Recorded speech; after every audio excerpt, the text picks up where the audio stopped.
नमस्कार दोस्तों, स्वागत है आपका आपके अपने एजुकेशनल चैनल आकाशवाणी में।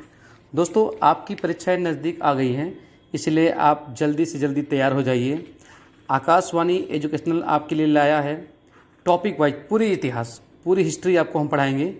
इसमें हम शून्य से आरंभ करेंगे, स्टार्टिंग से शुरू करेंगे। हर एक क्वेश्चन जो बनते हैं इसमें एग्ज़ाम में, वो सारे के सारे हम आपको इसी वीडियो में, जितने भी वीडियो बनेंगे इतिहास के, उसमें हम आपको उसमें अध्ययन किया जाएगा। हम लोग इतिहास के हर एक पहलू से, जहाँ से एग्ज़ाम में आते हैं सवाल, उन सभी का हम अध्ययन करेंगे, प्रैक्टिस करेंगे। तो आप दोस्तों, इतिहास की शुरुआत से हम यहाँ पढ़ेंगे। तो सरलतापूर्वक पढ़ने के लिए अगर देखा जाए तो इतिहास को 3 भागों में विभाजित किया गया है। सबसे पहला जो इतिहास है उसको बोलते हैं प्राग ऐतिहासिक काल। प्राग ऐतिहासिक काल को हम पाषाण काल भी बोलते हैं। अच्छा, ऐसा क्यों बोला जाता है? उसका कारण है, देखो, मानव अस्तित्व में तो थे इस काल में, लेकिन लिखाई का कहीं भी आविष्कार नहीं था। इस कारण वहाँ पे कोई लिखित वर्णन तो था नहीं। तो पुरातात्विक साक्ष्य तो मिले, लेकिन लिखाई का कोई भी वर्णन नहीं था। इसीलिए इस काल को हम लोग प्राग ऐतिहासिक काल बोलते हैं, जिसका जो टाइम पीरियड है 5 लाख ईस्वी पूर्व से लेकर 2500 ईसा पूर्व तक। तो इस काल में जो है, इसको भी हम आगे चल के 3 भाग में बांटेंगे। तो विस्तार रूप से थोड़ा बहुत पढ़ेंगे, जितने भी सवाल बन सकते हैं वो सारे के सारे सवाल हम लोग इसमें लिखा जाएगा। और अगला जो है वो है आद्य ऐतिहासिक काल। आद्य ऐतिहासिक काल को हम आधा ऐतिहासिक काल कह सकते हैं, क्योंकि इसमें लिखित लेख मिले तो, पर पढ़ा नहीं जा सका। जैसे आप इस काल में हम पढ़ेंगे सिंधु घाटी सभ्यता के बारे में। हड़प्पा काल जो था, उसमें हमें जो लेख मिले थे ना, वो भाव चित्रात्मक थे, तो उसको हम पढ़ नहीं पाए थे। तो अगर हम पढ़ नहीं पाए थे तो इसलिए आधा, देखिए, हमें जानकारी तो मिली लेकिन आधी मिली, इसीलिए उसको हम आद्य ऐतिहासिक काल बोलते हैं। इसका टाइम पीरियड वही 2500 ईसा पूर्व से लेकर 1750 या 1500 तक मतलब माना गया है। और तीसरा जो काल हमारा पड़ता है वो है ऐतिहासिक काल। तो ऐतिहासिक काल में क्या होता है कि हमें जो भी मिले, हमें पुरातात्विक साक्ष्य भी मिले, हमें लिखित साक्ष्य भी मिले, जिसको पढ़ा सका, जो साहित्य मिले वो पढ़ा जा सका, तो इसीलिए इसे हम ऐतिहासिक काल कहते हैं, जो वैदिक काल से स्टार्ट होकर आज तक है। तो सबसे पहले अगर हम प्राग ऐतिहासिक काल की बात करें तो उसमें 3 पार्ट में बटा गया है। तो सबसे पहला है जो पाषाण काल है, वो है पुरा पाषाण काल। दूसरा है मध्य पाषाण काल, और तीसरा है नवपाषाण काल। तो हम देखते हैं, पहला जो पुरा पाषाण काल है, उसका जो मुख्य आधार था वो था शिकार। पशुपालन यहाँ पे नहीं था, यहाँ पे केवल शिकार था। आग का आविष्कार हो तो गया था इस काल में, अगर देखा जाए तो आग का आविष्कार हो तो गया था, परंतु उसका उपयोग नहीं था, उपयोग का ज्ञान नहीं था उन्हें। तो इसमें जितने भी औजार जो बने थे वो मोटे मोटे पत्थरों से, यानी अधिकांश औजार जो बने थे ना, वो स्फटिक जो पत्थर होते थे उसके बने थे। इसकी जो खोज हुई थी वो 1863 में रॉबर्ट ब्रसफुट, वो पहले व्यक्ति थे जिन्होंने पूरा पाषाणकालीन औजारों की जो खोज किया था उन्होंने। ठीक है, इसके बाद में देखिए, इसमें सवाल क्या बन सकते हैं आपको मैं बता दिया। सबसे पहले तो वही आग का आविष्कार किस काल में हुआ, तो पूरा पाषाण काल में हुआ था। और इसमें दूसरा सवाल क्या बन सकता है कि इसके जो औजार थे वो स्फटिक जो पत्थर थे, उसका अधिकांश औजार जो बने थे इसी काल में बने थे। इसके बाद दूसरा जो काल होता है पाषाण काल का, वो है मध्य पाषाण काल। इस काल में शिकार के साथ साथ पशुपालन की भी शुरुआत हो गई थी, और जो इसके औजार थे अभी तक जो स्फटिक पत्थर के बन रहे थे, वो सारे के सारे औजार मैक्रोलिथ यानी सूक्ष्म पाषाण पत्थर के थे, उसके बनने लगे थे। कहीं कहीं इसमें जैसे इलाहाबाद में जब उत्खनन हुआ था तो वहाँ मृत भांड के प्राचीनतम साक्ष्य मिले थे, जैसे सुराहीदार जो बर्तन मिले थे वो इलाहाबाद में मिले थे। तो हम कह सकते हैं मध्य पाषाण काल में बर्तन यानी मृत भांड जो थे वो भी बनने शुरू हो गए थे। अच्छा, इसका जो तीसरा काल है वो नवपाषाण काल है। नवपाषाण काल काफ़ी ज़्यादा प्रगति लेके आया था, और इस पाषाण काल में जो नवपाषाण काल था, सबसे प्रमुख जो मतलब इसका खोज था वो था पहिए का आविष्कार। पहिए का जो आविष्कार हुआ तो इससे बहुत सारी चीज़ें आसानी पूर्वक होने लगी। अच्छा, इसके साथ साथ में सब लोग अस्थाई निवास यानी रुक के एक जगह, अभी तक जो घूम घूम के शिकार करते थे वो एक जगह रुक के शुरुआत करने लगे, एक जगह रहने की स्टार्टिंग हो गई यहाँ से। इसके साथ साथ अभी तक जो इनका मुख्य आधार पूरा पाषाण काल में शिकार था, मध्य में जहाँ तक इनका पशुपालन आया, 9 में यहाँ आते आते ये कृषि या खेती बाड़ी भी करने लगे। इनकी जो पहली फसल अगर देखी जाए तो सबसे पहली फसल गेहूँ जौ दोनों था, जो मेहरगढ़ में यानी बलूचिस्तान में इसके साक्ष्य भी मिले थे। अच्छा, इसके साथ में अभी तक जो पूरा पाषाण काल में आग का आविष्कार हो गया था, लेकिन ज़्यादा उनको ज्ञान नहीं था उसका उपयोग कैसे होता है। 9 पाषाण काल आते आते वो आग का उपयोग करना जान गए, जैसे बाद में पशुपालन में भी वो आगे हो गए। इसमें जो कुत्ता था इनका पालतू पशु था, और यहाँ पे ये औजार भी काफ़ी मॉडिफाई इनके औजार हो गए। जैसे इनका पहला औजार इस काल में बना कुल्हाड़ी, जो अतरपक्कम में ये मिला था। इसके बाद 9 पाषाण काल के बाद में स्टार्ट होता है ऐतिहासिक काल। तो ऐतिहासिक काल और 9 पाषाण काल के बीच में जो युग था उसको ताम पाषाण युग कहते हैं। असलियत में हुआ क्या था, जैसे देखिए, जब हम 9 पाषाण काल के बाद में जब हम ऐतिहासिक काल पढ़ेंगे यानी हड़प्पा काल पढ़ते हैं, तो हमें इतना तो साक्ष्य मिलता है कि हड़प्पा काल में कांसे की चीज़ें ज़्यादा मिली थी।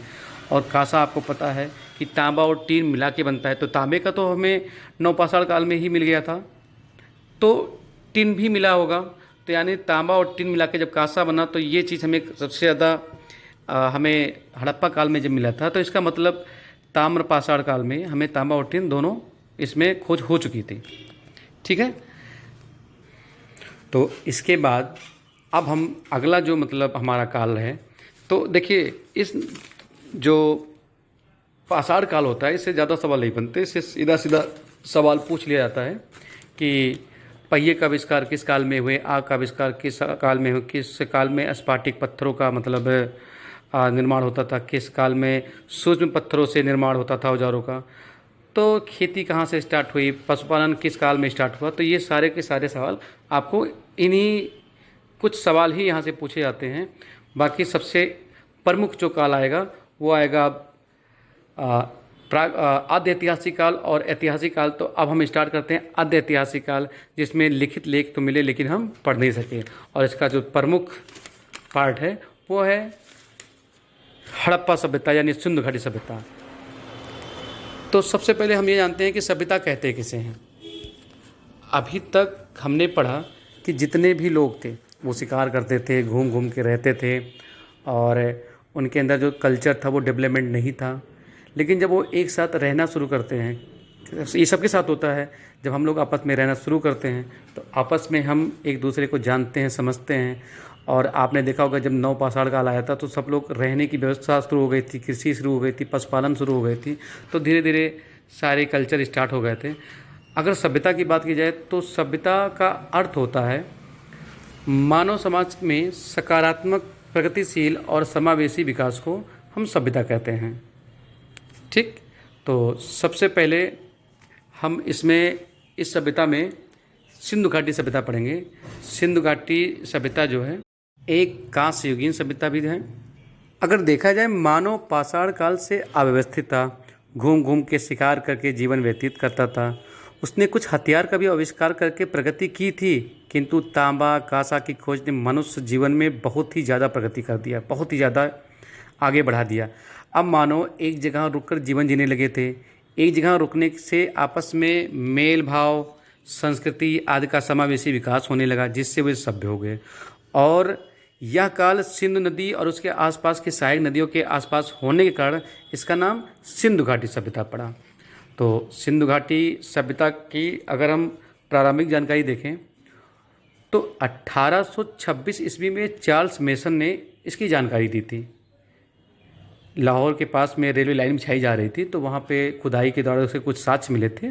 तो सबसे पहली जानकारी 1826 में चार्ल्स मेसन ने दी थी।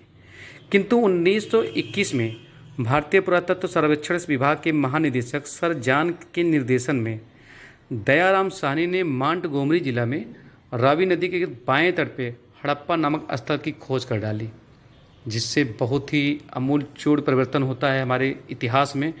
और हमें इससे पहले तो ये भी जानकारी नहीं थी कि क्या इससे पहले भी कोई दुनिया रही होगी, लेकिन जब इसकी खोज हुई तो हमें पता चला कि हमारा जो इतिहास है काफ़ी पुराना है।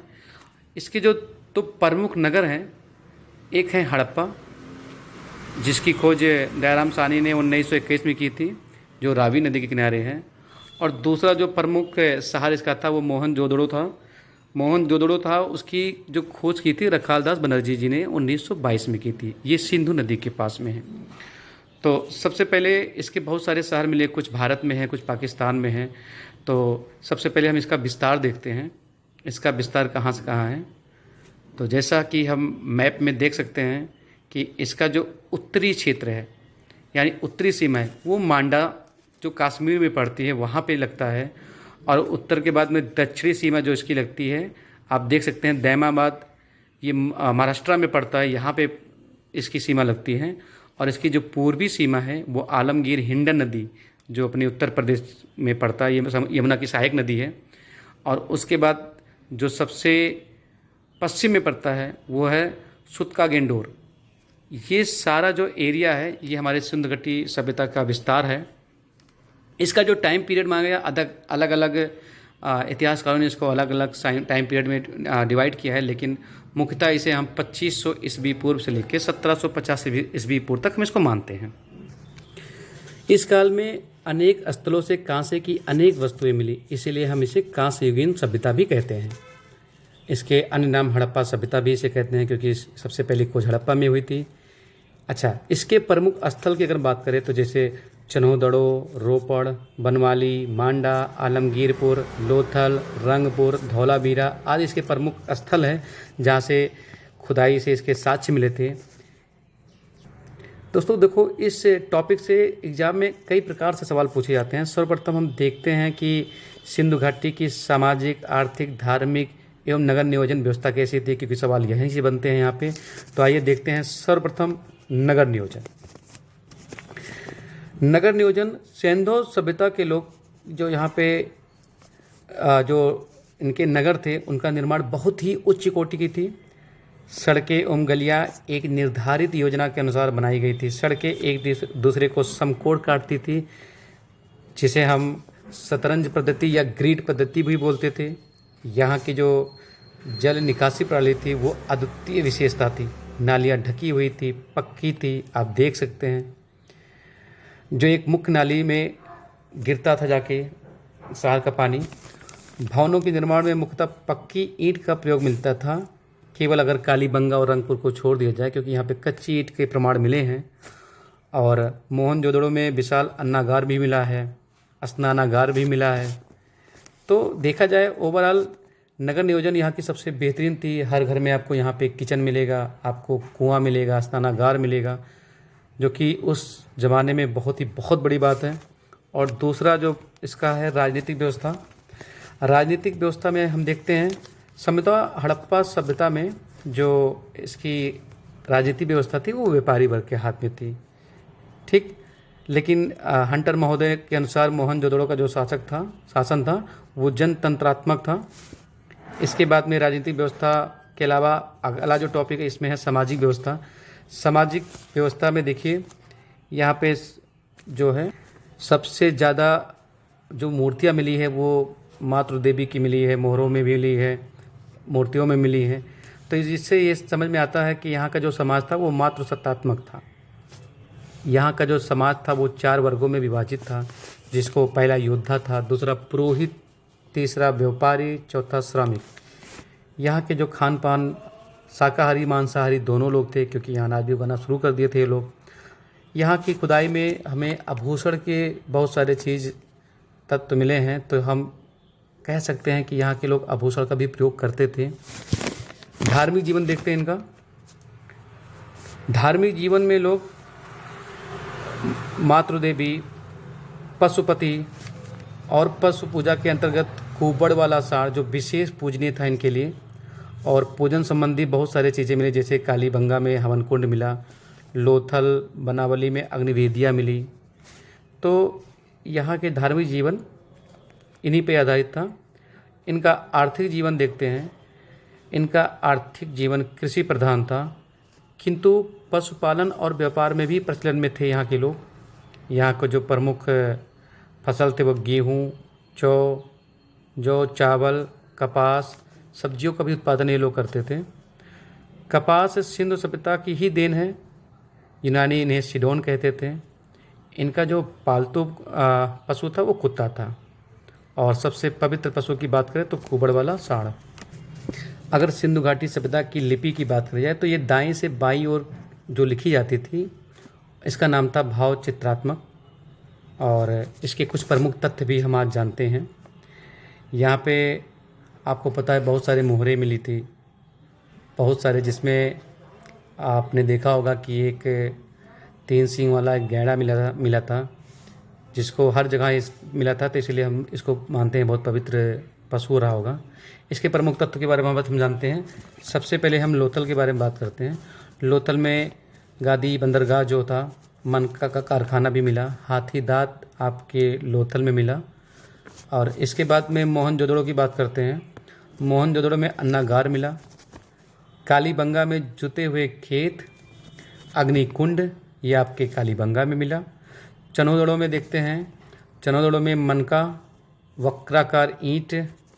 और इसके बाद सुरकोटदा में घोड़े की अस्थियां मिलती हैं। ठीक, अच्छा, अब देखते हैं कि सिंधु घाटी सभ्यता का पतन कैसे हुआ। कुछ लोग का कहना है आर्यों का आक्रमण, कुछ लोग कहते हैं प्राकृतिक, कुछ कहते हैं बाढ़। तो इसको अधिकांश विद्वानों का मत है कि ये बाढ़ से ही मतलब नष्ट हुआ था, क्योंकि जब इसकी खुदाई हो रही थी तो मिट्टियों के लगभग 7 लेयर मिले थे, तो जिससे हम कहते थे कि यहाँ पे लगभग 6-7 बार यहाँ बाढ़ आई थी, बाढ़ से जिससे पूरी तरह सिंधु घाटी सभ्यता नष्ट हो गई। सिंधु घाटी सभ्यता का जो प्रारूप था वो शहरी था। इसके बाद जो सभ्यता आएगी आर्यों की वो ग्रामीण होगी, लेकिन सबसे पहले ये शहरी था। तो दोस्तों, आज हमारा जो सिंधु घाटी सभ्यता है यहाँ समाप्त होता है, और इसके बाद एक नया काल स्टार्ट होगा, एक नई सभ्यता स्टार्ट होगी। जब हमारे यहाँ आर्य का आगमन होगा तो फिर एक नई सभ्यता के साथ आएंगे, थोड़ा मॉडिफाई होके आएंगे, और अच्छे से अच्छा सब कुछ यहाँ से स्टार्ट होगा। लिखित प्रमाण मिलने शुरू हो जाएंगे, तो वो भी हम बहुत अच्छे से पढ़ेंगे, अगले टॉपिक में पढ़ेंगे। तो आपको आज हमारा वीडियो कैसा लगा? अगर अच्छा लगा तो हमारे वीडियो को लाइक कीजिए, सब्सक्राइब कीजिए, जिससे हम आपसे के पास और अच्छे से अच्छे वीडियो बनाते रहें। धन्यवाद।